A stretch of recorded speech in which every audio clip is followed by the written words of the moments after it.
On the morning of December 25th, 1903, the town of Millbrook, Massachusetts awoke to what should have been the season's most joyful day. Church bells chimed across the snow-covered valley, families gathered around warm hearths, and children's laughter echoed through frosted windows. But at the Ashworth Orphanage, perched on its isolated hill overlooking the town, an unthinkable discovery awaited those brave enough to venture through the morning cold. Postmaster Henry Caldwell had volunteered to deliver Christmas packages to the orphanage, a charitable gesture he performed each year to ensure the forgotten children received some token of the season's joy.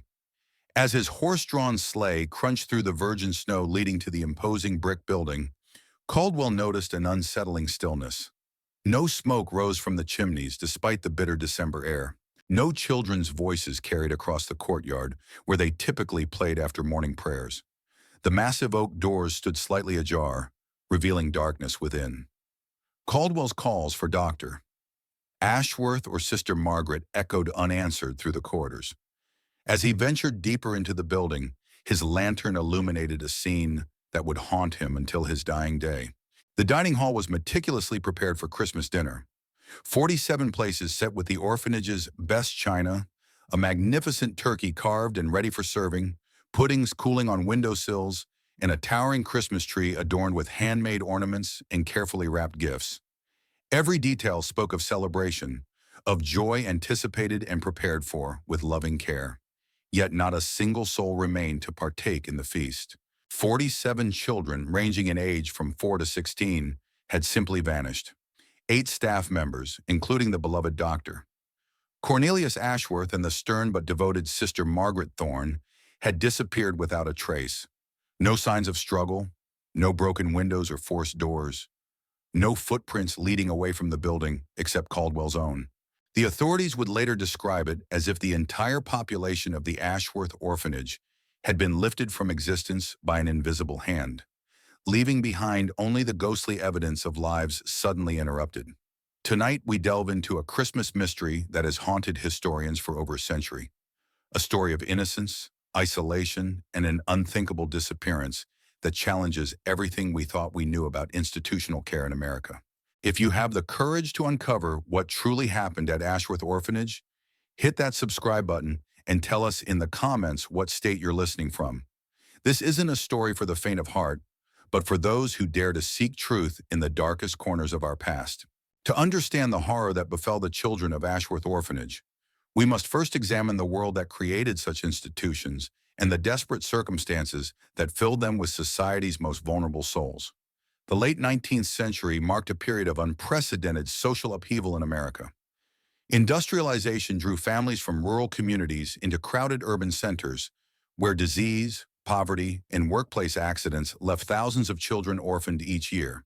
The response to this crisis reflected the era's peculiar blend of Christian charity and social engineering. Wealthy philanthropists, motivated by genuine compassion and Victorian notions of moral duty, established orphanages throughout New England with the stated mission of rescuing abandoned children from lives of poverty and potential criminality. These institutions promised not merely shelter and food, but complete transformation, the molding of rough, uneducated waifs into productive, God-fearing citizens. The Ashworth Orphanage represented the pinnacle of this movement. Founded in 1887 by Dr. Cornelius Ashworth, a respected physician and heir to a considerable shipping fortune, the institution was heralded as a revolutionary approach to child welfare. Unlike the crowded, underfunded municipal orphanages that merely warehouse unwanted children, Ashworth promised individualized care, modern medical attention, and educational opportunities that would prepare its charges for meaningful lives in respectable society. Dr. Ashworth himself was a figure of considerable standing in Massachusetts society. Educated at Harvard Medical School and having completed advanced studies in child psychology at the University of Vienna, he brought impressive credentials to his philanthropic endeavors. His published papers on childhood development and moral education were widely circulated among progressive reformers, and his lectures at medical conferences drew audiences from across the Atlantic. The doctor's approach to orphan care emphasized what he termed comprehensive reformation, a systematic program designed to address not only the children's immediate physical needs, but their deeper psychological and moral deficiencies. Ashworth argued that orphan children, having been deprived of proper parental guidance during their formative years, required intensive intervention to overcome the spiritual and mental damage inflicted by their unfortunate circumstances. Sister Margaret Thorne, the orphanage's head matron, provided the perfect complement to Dr. Ashworth's scientific approach. A former nursing supervisor at Boston's prestigious Massachusetts General Hospital, Sister Thorne had dedicated her life to child welfare after a personal tragedy, the loss of her own children to scarlet fever, convinced her that divine providence had called her to serve society's most defenseless members. Her reputation for firm but loving discipline, combined with genuine expertise in pediatric care, made her an ideal partner in Ashworth's ambitious experiment. The physical structure of the orphanage reflected its founders' progressive ideals and substantial resources. The three-story brick building, constructed at a cost of nearly $50,000, featured modern amenities that surpassed many private residences of the era. Indoor plumbing, gas lighting, and a sophisticated heating system ensured the children's comfort throughout New England's harsh winters. Spacious dormitories, well-equipped classrooms, and a library stocked with carefully selected improving literature demonstrated the institution's commitment to nurturing both body and mind. Perhaps most impressive was the orphanage's medical facility, which Dr. Ashworth had designed according to the latest European standards. A fully equipped infirmary occupied most of the basement level, complete with surgical instruments, pharmaceutical supplies, and isolation chambers for treating contagious diseases. This medical sophistication attracted favorable attention from health authorities throughout Massachusetts, who praised Ashworth's preventive approach to childhood illness and his meticulous record-keeping regarding each child's physical and mental development. The orphanage's intake procedures reflected Dr. Ashworth's scientific methodology. Each new arrival underwent comprehensive physical and psychological evaluation designed to identify specific deficiencies that required correction. Children were categorized according to their intellectual capacity, moral development, and potential for successful rehabilitation. This systematic approach allowed for individualized treatment programs tailored to each child's particular needs and circumstances. Public support for the Ashworth Orphanage was overwhelming from its earliest days. Local newspapers regularly featured articles praising the institution's innovative methods and remarkable success rates. Prominent families throughout New England contributed generously to its operations, viewing their donations as investments in social progress and Christian charity. State legislators pointed to Ashworth as a model for modern child welfare, and similar institutions throughout the country sought to replicate its methods. The first whispers of concern about the Ashworth Orphanage began circulating in the summer of 1901, nearly 2 years before the Christmas night vanishing that would shock the nation. These early warnings came from sources that the respectable community of Millbrook found easy to dismiss: former employees with questionable credentials, nosy neighbors with active imaginations, and most damagingly, a handful of children who had supposedly run away from the institution. Margaret Henley, a former kitchen assistant at the orphanage, became the first person to publicly voice suspicions about the true nature of Dr. Ashworth's operations. Henley had worked at the institution for 18 months before being dismissed in June 1901 for what Sister Margaret described as inappropriate curiosity regarding matters beyond her station. The circumstances of her termination involved her repeated attempts to access areas of the building that were strictly forbidden to general staff. Henley's account, delivered to anyone willing to listen in the taverns and shops of Millbrook, painted a disturbing picture of life within the supposedly benevolent institution. She claimed that certain children periodically disappeared from the general population for extended periods, supposedly receiving special treatment for various medical or behavioral conditions. When these children returned to the dormitories, they appeared fundamentally changed, unusually quiet, strangely compliant, and often bearing mysterious scars or marks that they could not or would not explain. Most troubling of all, Henley insisted that she had witnessed midnight activities in the basement medical facility that bore no resemblance to conventional pediatric care. Through basement windows, she claimed to have observed procedures being performed on unconscious children under the supervision of Dr. Ashworth and visiting physicians who arrived under cover of darkness. The equipment being used, according to her testimony, seemed far more sophisticated and sinister than anything required for treating common childhood ailments. Henley's allegations were swiftly discredited by community leaders who pointed to her reputation for excessive drinking and her history of conflicts with previous employers. Dr. Ashworth himself addressed the accusations with characteristic dignity, expressing sadness that a disturbed individual would attempt to tarnish the reputation of an institution dedicated to child welfare. He explained that Henley had been dismissed after repeated attempts to steal food and medical supplies, and that her fabricated accusations were clearly motivated by desire for revenge against those who had held her accountable for her misconduct. The local newspaper, the Millbrook Herald, published a stern editorial condemning the spread of malicious gossip that could damage the reputation of the community's most charitable institution.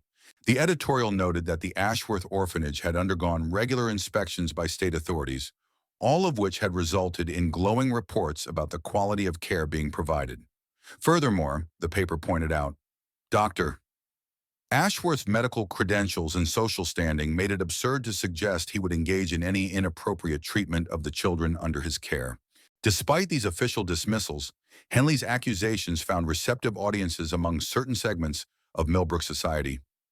Working-class families, particularly those with relatives employed in various capacities at the orphanage, began sharing their own observations and concerns. Delivery drivers reported unusual schedules for receiving medical supplies, shipments that arrived exclusively during nighttime hours, and were immediately transported to the basement medical facility. Local suppliers noted orders for chemicals and equipment that seemed excessive for an orphanage's routine medical needs. Thomas Bradford, who operated the town's largest general store, privately confided to close friends that the orphanage's orders for restraints, sedatives, and surgical instruments had increased dramatically over the previous year. The quantities being requested, Bradford suggested, were more appropriate for a major hospital than a children's home. When he had casually inquired about the medical needs that required such extensive supplies, Dr. Ashworth had explained that the orphanage was pioneering advanced treatments for childhood psychological disorders that required sophisticated intervention. The most disturbing reports came from individuals who had attempted to visit the orphanage to inquire about adopting children or making charitable donations. Unlike most orphanages, which welcome public interest in potential benefactors, the Ashworth Institution maintained strict policies that discouraged casual visitors. Those who persisted in their attempts to tour the facility described an atmosphere of unusual tension and control that seemed inconsistent with a nurturing environment for children. Mrs. Eleanor Whitman, a prominent local socialite interested in sponsoring the education of a particularly promising orphan, was finally granted a limited tour of the facility in September 1901. Her account of the visit, shared privately with her social circle, raised troubling questions about the children's condition and behavior. The orphans she encountered, while impeccably clean and well-behaved, displayed what she described as an unnatural docility that disturbed her maternal instincts. The children moved with mechanical precision, spoke only when directly addressed, and showed no signs of the natural curiosity and energy that characterized healthy youngsters. When Mrs. Whitman attempted to engage individual children in conversation, they responded with rehearsed-sounding phrases that seemed designed to satisfy adult expectations, rather than express genuine thoughts or feelings. Most unsettling of all, she noticed that several children bore small scars on their scalps, partially concealed by carefully arranged hair. When Mrs. Whitman inquired about these marks, Sister Margaret explained that they resulted from treatments for a parasitic condition that had affected several children upon their arrival at the institution. The medical intervention, while necessary for the children's health, had required minor surgical procedures that left temporary scarring. Dr. Ashworth, she assured Mrs. Whitman, was pioneering innovative treatments for conditions that conventional medicine was still learning to address. If you're feeling a chill down your spine, as these warning signs paint a picture of something deeply wrong at the Ashworth Orphanage, you're not alone.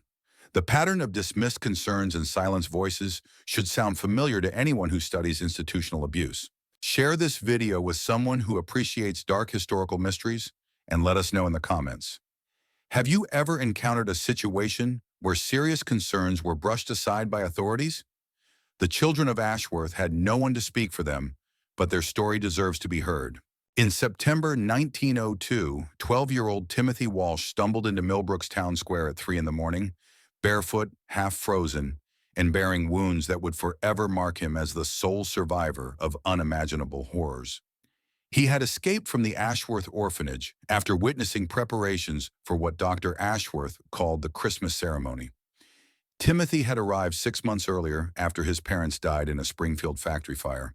Unlike other residents, he possessed intelligence and unbroken spirit that made him observant of Ashworth's strange patterns. He noticed which children disappeared for special treatments and returned fundamentally altered. He observed midnight deliveries, locked basement chambers, and the selection process determining which children received Dr. Ashworth's most intensive interventions. Timothy's account revealed systematic medical experimentation disguised as childcare.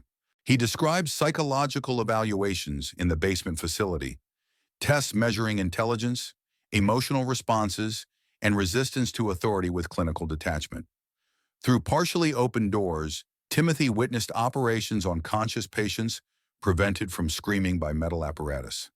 Children displaying intelligence or defiance were selected for what Dr. Ashworth called intensive reformation. The basement contained restraint systems, surgical tools unlike conventional medical equipment, and glass containers with preserved human organs, each labeled with dates and procedural notes. Timothy's escape was precipitated by his selection for inclusion in the Christmas ceremony, an annual event that Dr. Ashworth described as the culmination of a year's worth of careful observation and preparation. The boy had been chosen along with 11 other children for special participation in what Sister Margaret called a transformative experience that would prepare them for their ultimate destiny as success stories of the Ashworth method. The night before his scheduled ceremony, Timothy overheard a conversation between Dr. Ashworth and a visiting physician from Boston who had come to observe the procedures. The visiting doctor expressed amazement at the sophistication of Ashworth's techniques and the quality of documentation being produced. The conversation revealed that the Christmas ceremony was actually a systematic program of experimental surgery designed to test various methods of personality modification through direct intervention in the brain. Dr. Ashworth explained to his colleague that the children selected for the ceremony represented different types of psychological profiles that required different approaches to successful reformation. Some would undergo procedures designed to eliminate specific memories. Others would receive interventions aimed at reducing intellectual capacity to more manageable levels, and a select few would serve as test subjects for experimental techniques that might prove useful for future applications.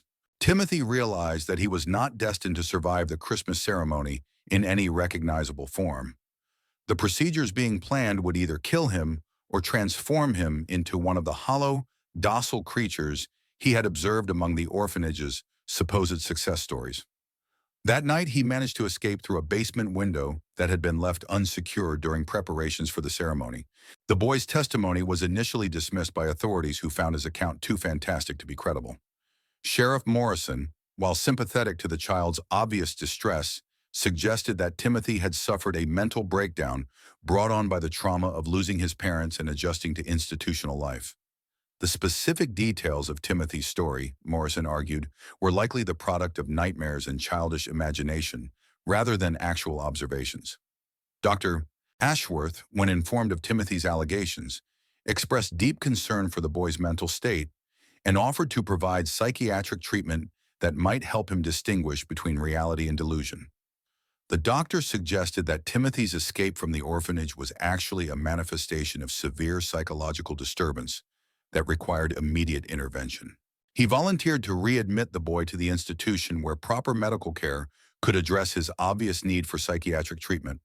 However, Timothy's detailed knowledge of the orphanage's internal layout and his accurate descriptions of staff members and daily routines convinced some listeners that his account contained elements of truth. More troubling still, several of the children Timothy claimed to have seen undergoing experimental procedures were confirmed to be missing from the orphanage's current population. When questioned about these absences, Dr. Ashworth explained that the children in question had been successfully rehabilitated and placed with adoptive families who preferred to maintain privacy about their new family members' backgrounds. Timothy was eventually placed with a farming family in a distant county, but his testimony had planted seeds of suspicion that would continue growing in the minds of certain community members. The boy never fully recovered from his experiences at the Ashworth Orphanage, suffering from nightmares and periods of catatonic terror that would persist throughout his tragically short life. He died at the age of 17, reportedly taking his own life, rather than continue living with memories that no child should ever have been forced to bear. The investigation revealed the horrifying scope of Dr. Ashworth's experimental program. Hidden chambers discovered throughout the orphanage contained documentation providing chilling insights into crimes committed against hundreds of children. Dr. Ashworth's private study, sealed behind a false wall, contained research records documenting experimental procedures on over 300 children. Files were organized with scientific precision, cataloged by age, background, psychological profile, and specific interventions attempted. The clinical language revealed complete absence of human empathy and dedication to advancing medical knowledge, regardless of human cost. Research focused on behavioral modification through neurological intervention. Correspondence with European institutions revealed attempts to develop surgical techniques eliminating undesirable personality traits. Procedures involved systematic brain damage guided by theories decades ahead of conventional medicine. Dr. Ashworth's methodology was sophisticated. Each subject underwent evaluation mapping intellectual capabilities and behavioral patterns, allowing precise measurement of surgical changes. The Christmas ceremony represented his program's culmination. Simultaneous experimental procedures on selected subjects for comparative study, scheduled during Christmas for cover and twisted irony. The basement medical facility was revealed to be far more extensive than anyone had suspected. Hidden chambers connected by concealed passages contained operating theaters, recovery rooms, and preservation facilities that could accommodate dozens of subjects simultaneously. The equipment discovered in these chambers included surgical instruments specifically designed for cranial procedures, restraint systems that could immobilize patients while keeping them conscious, and preservation apparatus for maintaining anatomical specimens in pristine condition. Perhaps most chilling of all was the discovery of Dr. Ashworth's ultimate goal, the development of what he termed optimal human conditioning through selective brain modification. His research notes revealed plans to expand the program beyond orphaned children to include adult subjects from prisons, asylums, and other institutions. The doctor envisioned a future in which undesirable personality traits could be systematically eliminated from society through targeted surgical intervention, creating a population of compliant, productive citizens who would never question authority or cause social disruption. The scope of Dr. Ashworth's collaborator network was staggering.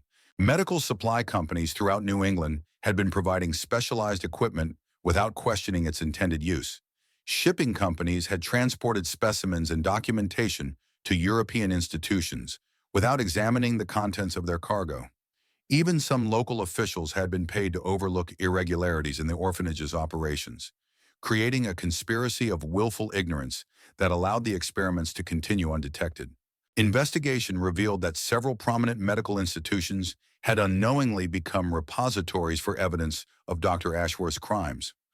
Harvard Medical School's anatomy department had received numerous specimens that were actually organs removed from experimental subjects. The Massachusetts State Hospital had incorporated behavioral modification techniques into their treatment protocols without realizing these methods were based on systematic torture and murder of children.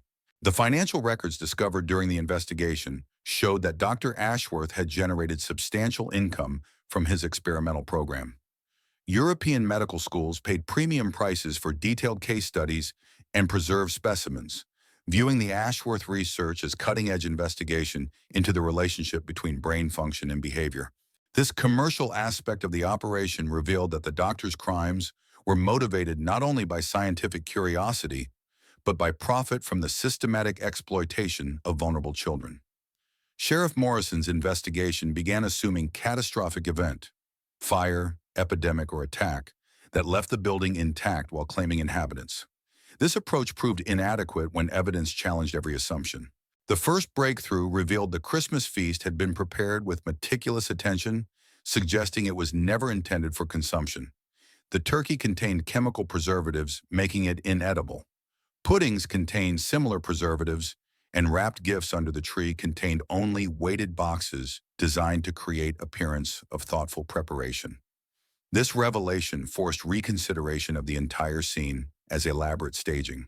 The Christmas tableau was not interrupted celebration, but deception, designed to obscure true events.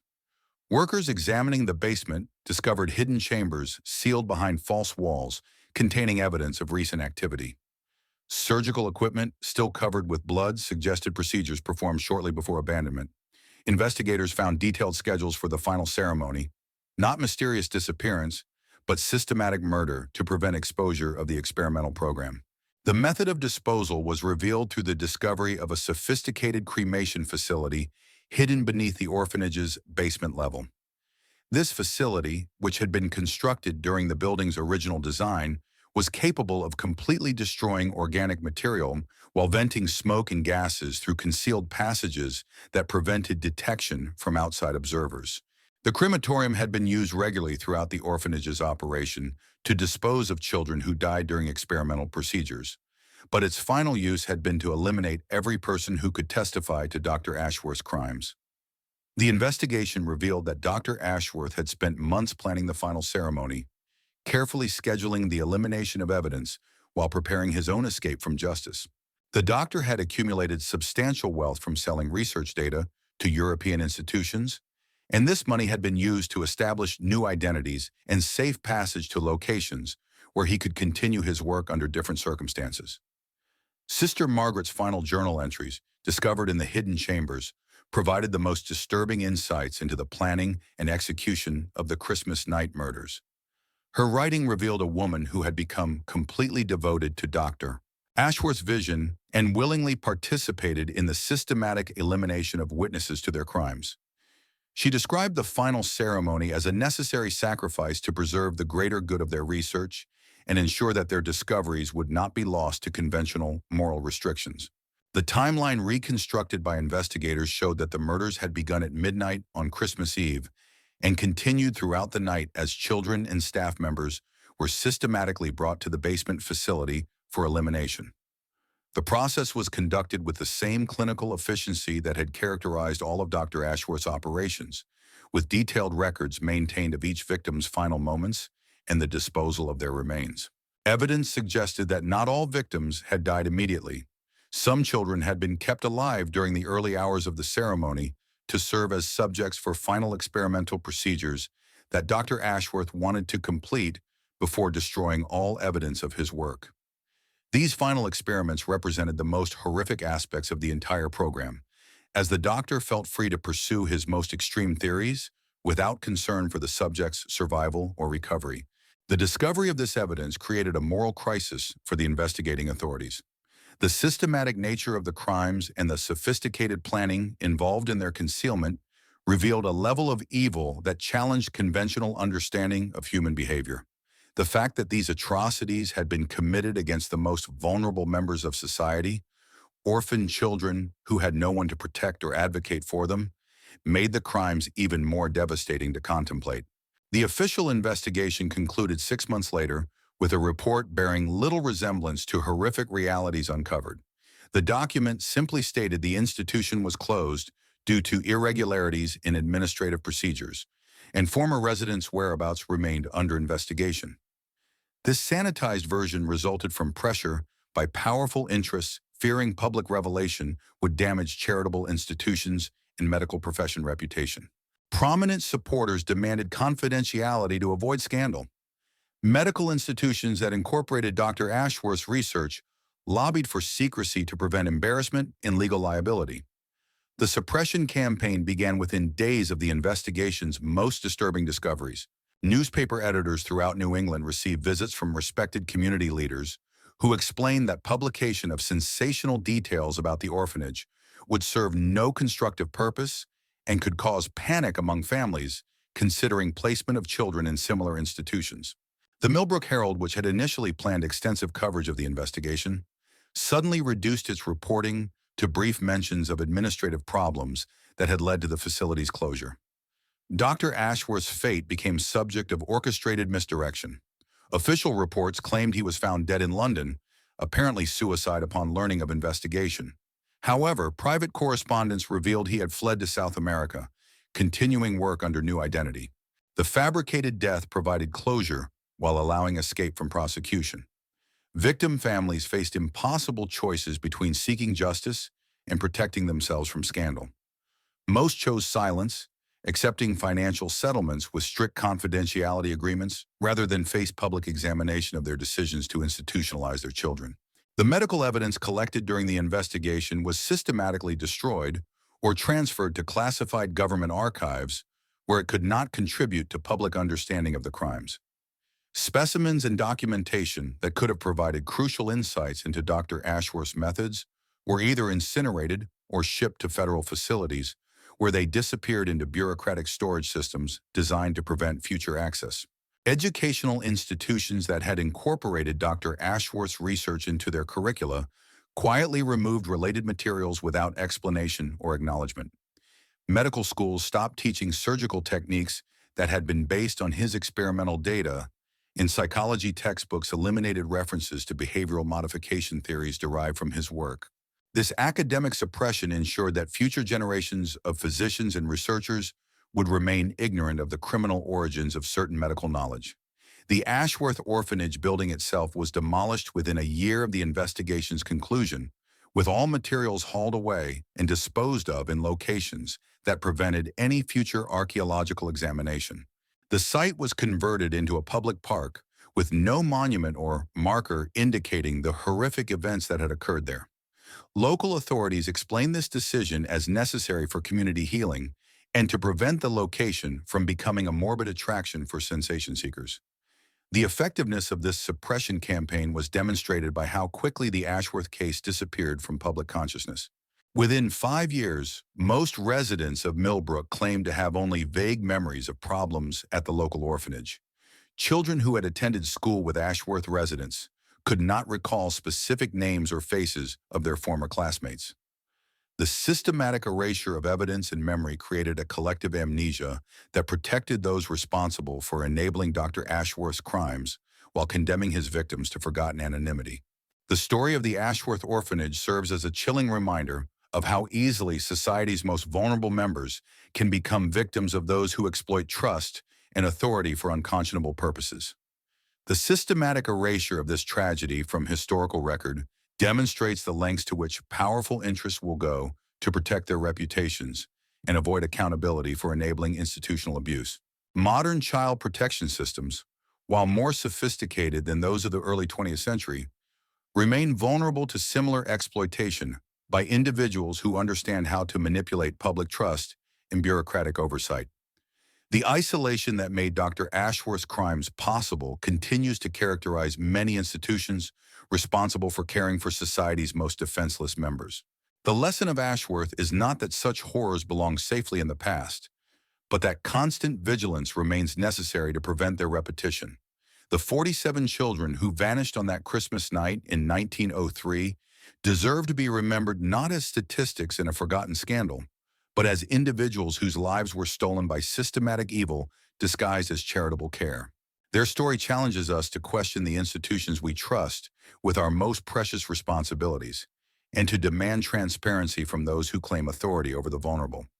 What makes the Ashworth case particularly disturbing is not just the scope of the crimes committed, but the ease with which they were concealed from public knowledge and erased from historical memory.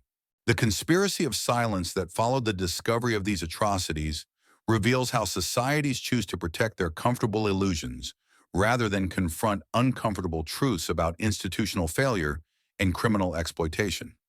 The questions raised by this dark chapter in American history remain relevant today. How many other stories like Ashworth lie buried in sealed archives and suppressed records? What horrors might currently be occurring behind the closed doors of institutions that present respectable facades to the public? How can we ensure that the voices of the vulnerable are heard and believed when they attempt to expose systematic abuse? If this story has moved you to consider these difficult questions, share this video with others who value truth over comfortable ignorance. Subscribe to support our mission of uncovering the buried chapters of American history that powerful interests would prefer to keep hidden. Leave a comment sharing your thoughts about institutional accountability and the protection of vulnerable populations. The children of Ashworth vanished into the cold Christmas night over a century ago, but their story, once buried by those who enabled their suffering, now demands to be heard. In remembering their fate, we honor their memory and commit ourselves to preventing similar tragedies from occurring in our own time. The shadows of history hold many more truths that await discovery by those brave enough to seek them, regardless of how uncomfortable those truths might prove to be. What do you think could be done today to prevent such systematic abuse from occurring in modern institutions? How can we balance the need for institutional privacy with the necessity of protecting vulnerable populations from exploitation? These questions have no easy answers, but they demand our continued attention and vigilance. The price of forgetting the lessons of Ashworth may be measured in the suffering of future victims who, like those 47 children, may have no voice except those we choose to give them through our commitment to truth and justice.